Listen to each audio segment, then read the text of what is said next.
Hi, I'm Jim Denison with Denison Forum, and this is the daily article for Monday, April 19th, 2021. The title is Man Runs from Disneyland to Walt Disney World: How to Turn Our Discouragement into God's Transforming Strength. A man named Don Muchow recently ran from Disneyland in Southern California to Walt Disney World in Orlando, Florida, a trip of more than 2,500 miles. He completed his cross-country trek to bring awareness to type 1 diabetes, a disease with which he's been living since 1972. 8 years ago, Heather Abbott was standing near the finish line at the Boston Marathon when two bombs exploded. 4 days later, her left leg was amputated below the knee. She received a prosthesis for walking, but insurance would not cover additional prostheses for other activities. When she learned of this problem, she created the Heather Abbott Foundation, which has now raised more than $1 million and helped provide customized prosthetic devices to more than 42 amputees across the U.S. Queen Elizabeth II has announced that she will allow self-guided tours of the historic Buckingham Palace gardens for the first time in the palace's history. Members of the public will be able to enjoy meadows described by the press release as carpeted with primroses and bluebells, flowering camellia, magnolia, and azalea shrubs and trees. There's good news to celebrate, but there is bad news to grieve as well. 3 people were shot and killed in Austin, Texas yesterday. 3 other people died in a shooting early yesterday morning in Milwaukee.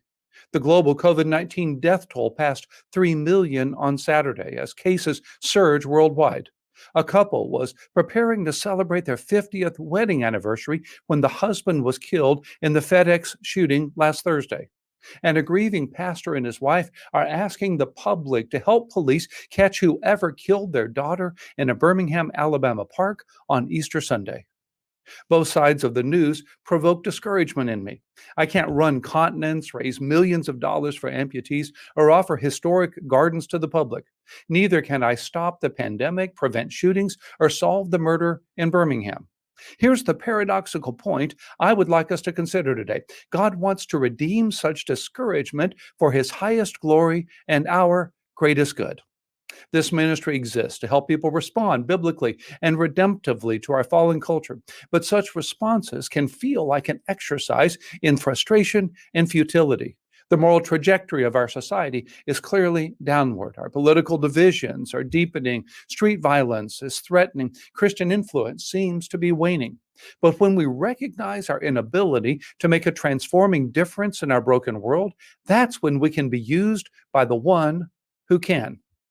Today's daily article was sparked by Brother Todd Blackham's recently devotional for the Society of St. John the Evangelist in Boston. He wrote these words: "The paradox, the crux of our faith, is God's power being made perfect in weakness. When we can face the sober reality of our helplessness, our powerlessness over sin, and separation from the source of life, that's when Jesus can step in to lift us up." When Paul asked the Lord to remove his thorn in the flesh in 2 Corinthians 12, God refused and instead told his apostle in verse 9, "My grace is sufficient for you, for my power is made perfect in weakness." Paul responded with these words, "Therefore, I will boast all the more gladly of my weaknesses, so that the power of Christ may rest upon me."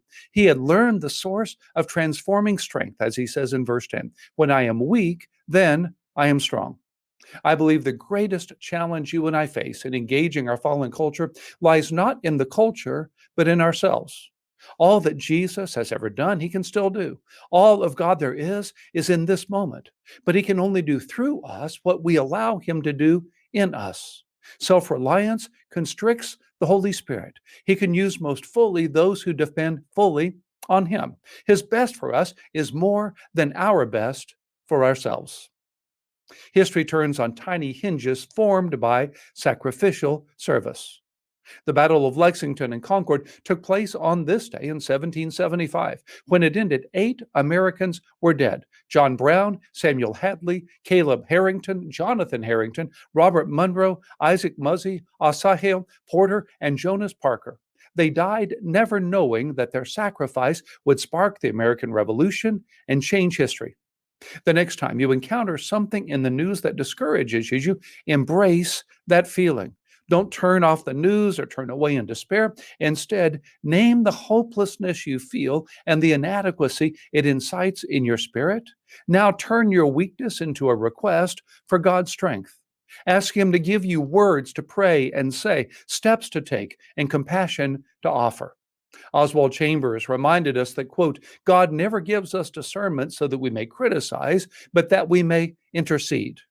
When we choose to pray and serve, despite all opposition and discouragement, we experience the power of God in ways that will change our lives and our culture. One of my great privileges as a pastor in Dallas was to develop very close friendships with two other pastors in our community. I was eating lunch with them one day when we began discussing the persecuted church around the world and the joy that believers experience when they suffer for Jesus. One of my friends made this profound point. When Christianity is easy, it is hard. When Christianity is hard, it is easy. Which is true for you today? And then this note. My wife and I are taking the next several days to celebrate our 40th wedding anniversary.